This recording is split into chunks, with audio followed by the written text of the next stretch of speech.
Asia കപ്പിൽ India 7 വിക്കറ്റിന് പാകിസ്ഥാനെ തോൽപ്പിച്ചു. എന്നാൽ ഈ മത്സരത്തിന് ശേഷം ഇന്ത്യൻ ടീം പാകിസ്ഥാൻ ടീമിന് ഷേക്ക് ഹാൻഡ് ചെയ്യാതിരുന്നത് പാകിസ്ഥാൻ ഇപ്പോൾ ഒരു വിവാദമായിട്ട് ഉയർത്തിക്കൊണ്ടുവന്നിട്ടുണ്ട്. പക്ഷേ അതൊരു സന്ദേശമായിരുന്നു.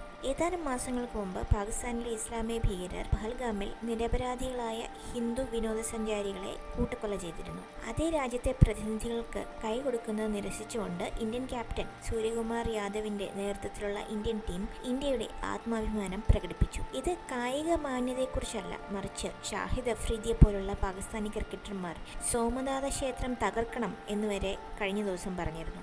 അതുപോലെ പാകിസ്ഥാനി ഇൻഫ്ലുവൻസർമാർ സോഷ്യൽ മീഡിയയിൽ ഹിന്ദു സ്ത്രീകളെ അടിമകളാക്കണം എന്ന് സ്വപ്നം കാണുന്നു. ഇങ്ങനത്തെ വൃത്തികെട്ട മനസ്ഥിതിയുള്ള ഒരു രാജ്യത്തെ ആൾക്കാർക്ക് ഇതൊന്നും അവിടുത്തെ പൊളിറ്റീഷ്യൻസ് അല്ല, ഇതൊക്കെ അവിടുത്തെ സാധാരണക്കാർ പറഞ്ഞു കൂട്ടുന്നതാണ്. എന്തിനാണ് നമ്മൾ കൈ കൊടുക്കുന്നത്?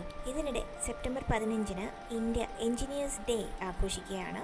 1861 ജനിച്ച് 1962 വരെ ജീവിച്ചിരുന്ന ശ്രീ മോക്ഷഗുണ്ടം വിശ്വേശ്വരയ്യ സ്മരിക്കുന്ന ദിനമാണ് എഞ്ചിനീയേഴ്സ് ഡേ. ഇന്ത്യയുടെ മികച്ച എഞ്ചിനീയർമാരിൽ അഗ്രഗണ്യനായിട്ട് കണക്കാക്കപ്പെടുന്നയാളാണ് ഇദ്ദേഹം. കർണാടകയിലെ മുദ്ദനഹള്ളി എന്ന ചെറിയ ഗ്രാമത്തിലെ ഒരു സർക്കാർ സ്കൂളിൽ നിന്നാണ് ഇദ്ദേഹം പഠനം തുടങ്ങിയത്. അവിടെ നിന്ന് അദ്ദേഹം മൈസൂരിന്റെ ദിവാനായി ഉയർന്നു. കൂടാതെ ഇന്ത്യയുടെ ആധുനിക അടിസ്ഥാന സൗകര്യങ്ങൾ നിർമ്മിക്കുന്നതിൽ ഇദ്ദേഹം വലിയ പങ്കുവഹിച്ചു.